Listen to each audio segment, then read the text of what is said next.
Kështu që me radhë dhe themi mirëmëngjes së bashku e fillojmë të parin Mario Merhori. Mirëmëngjes Mario. Mirëmëngjes Mario. Mirëmëngjes Flori, mirëmëngjes Matilda, mirëmëngjes të gjithë teleshikuesve të Radio Televizionit Shqiptar. Njihemi me zhvillimet kryesore të deri tanishme.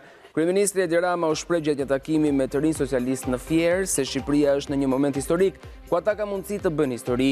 Ai ftoi të rinj të votojnë në zgjedhjet e 11 maj dhe të mbështesin integrimin e vendit në Bashkimin Evropian. Rama theksoi se ky është një moment i veçantë për Shqipërinë, duke kujtuar të rinjt se ata janë brezi që do përfitojnë nga një pasaportë e Bashkimit Evropian në një të ardhme të afërt, duke mundësuar lëvizjen e lirë, mundësitë për studim dhe punësim në çdo vend të Bashkimit Evropian.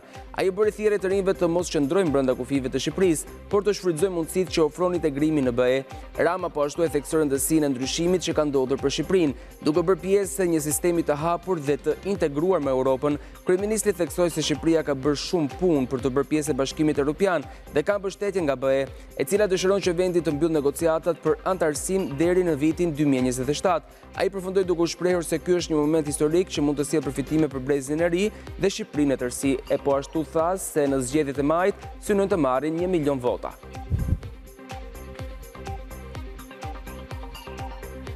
Kryetari i Partisë Demokratike Sali Berisha ka marrë pjesë në samitin e partive popullore europiane, ku fokusi i diskutimeve ka qenë Ballkani Perëndimor dhe sfidat e integrimit të vendeve të rajonit në Bashkimin Evropian. Në fjalën e tij Berisha ka theksuar se kryeministri Edi Rama është pengesa kryesore për procesin e integrimit të Shqipërisë në BE, duke quajtur Shqipërinë një narkoshtet, i cili po e bllokon rrugën drejt Bashkimit Evropian. Sipas Berishës, ngadalësimi i procesit të integrimit ka shkaqe të brendshme si mosrespektimi i standardeve demokratike dhe depërtimi i krimit në qeverisje.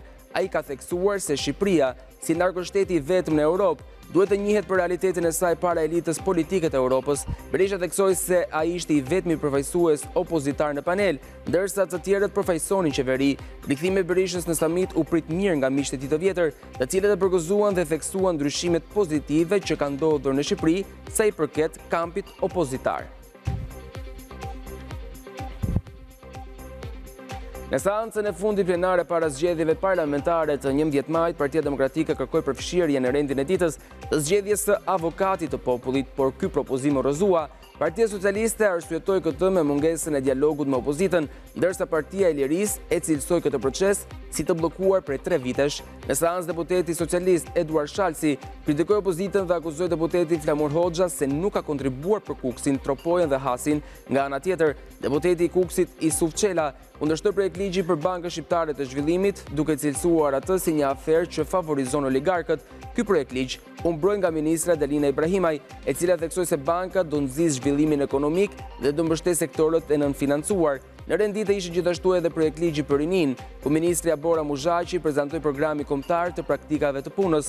Opozita kritikoi miratimin e amendamenteve për këtë ligj, duke shprehur kundërshtime për ndryshimet e propozuara, ku vendi do mblidhet sërish më datën 20 maj për të rikthyer veprimtarinë e tij, ndërsa legjislatura e re do konstituohet në shtator. E vendosur në zonën e Kurbinit, Laguna e Patokut ofron një peizazh të mrekullueshëm me ujëra të kristalta, ishuj të levegjël natyral dhe një faunë të pasur, duke përfshirë shpend të rrallë si pelikani kaçurret dhe flamingo të rozë. Kjo lagunë është një oazë e natyrës e cila tërheq gjithnjë më shumë vizitor, si për vlerat ekologjike, ashtu edhe për mundësitë që ofron për turizmin e qëndrueshëm.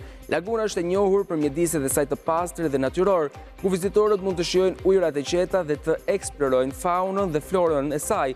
Sipas operatorëve turistik, interesi për Patokun është në rritje, me shërbime konkurruese dhe çmime që i bën ata një mundësi tërheqëse për shumë vizitor. Kjo ka bërë që zona të jetë gjithnjë e më shumë një alternativë për ata që kërkojnë një destinacion të veçantë larg turizmit masiv.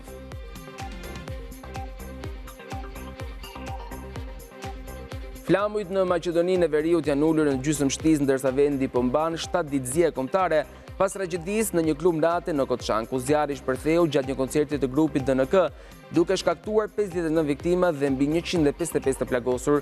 Dyshohet se shkak i zjarrit janë mjetet piroteknike të përdorura gjatë koncertit. Prokuroria ka nisur hetimet për 11 persona, duke kërkuar paraburgim prej 8 prej tyre. objekti ku ndodhi tragjedia nuk kishte licencë lokanate, sipas kryeprokurorit Koçevski. Ministri i Punëve të Brendshme në Maqedoninë e Veriut njoftoi se rreth 20 persona janë të dyshuar dhe 15 janë shoqëruar nga policia, kurse ministri i Shëndetësisë Arben Taravari tha se 84 pacient po marrin trajtim në Shkup dhe 51 të tjerë janë dërguar jashtë vendit. Qeveria vendosi inspektime të jashtëzakonshme në objektet e hotelerisë dhe shtyu takimin e liderëve të Ballkanit Perëndimor që do mbahej në Maqedoninë e Veriut më datat 19 dhe 20 mars.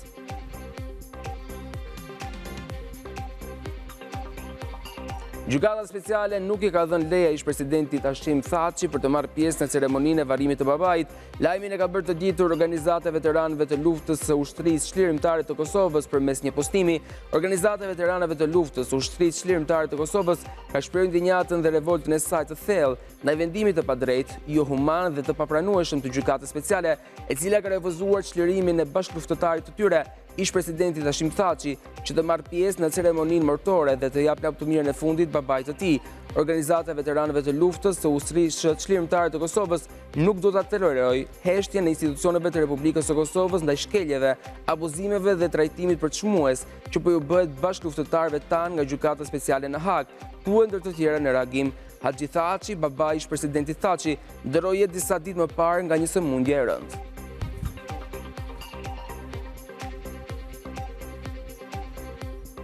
Presidenti Amerikan Donald Trump ka njoftuar se planifikon të flasë me homologun e tij rus Vladimir Putin këtë të martë për mundësinë e përfundimit të luftës në Ukrainë. Ai theksoi se do diskutojnë për çështje të rëndësishme si territori dhe termocentralet, duke sugjeruar se situata në Ukrainë është shumë më ndryshe tani nga sa ishte para shpërtimit të luftës. Trump shprehu shpresën se mund të arrihet një zgjidhje, duke thënë, ndoshta mundemi, ndoshta nuk mundemi, por mendoj se kemi një shans shumë të mirë. Administrata Trump ka bërë presion për një armëpushim në Ukrainë, por Rusia ende nuk ka ofruar një shëndrim të prerë, duke kërkuar disa kushte specifike. Pas takimit me zyrtarët Ukrainës në Arabinë Saudite, SBA ka zhvilluar bisedime me Moskën për të arritur një marrëveshje për një armëpushim 30 ditor, që Ukraina ka pranuar. Megjithatë, presidenti rus Vladimir Putin ka shprehur rezerva për propozimin dhe ka kërkuar bisedime të drejtpërdrejta me presidentin Trump për të diskutuar pikpyetje serioze rreth implementimit të tij.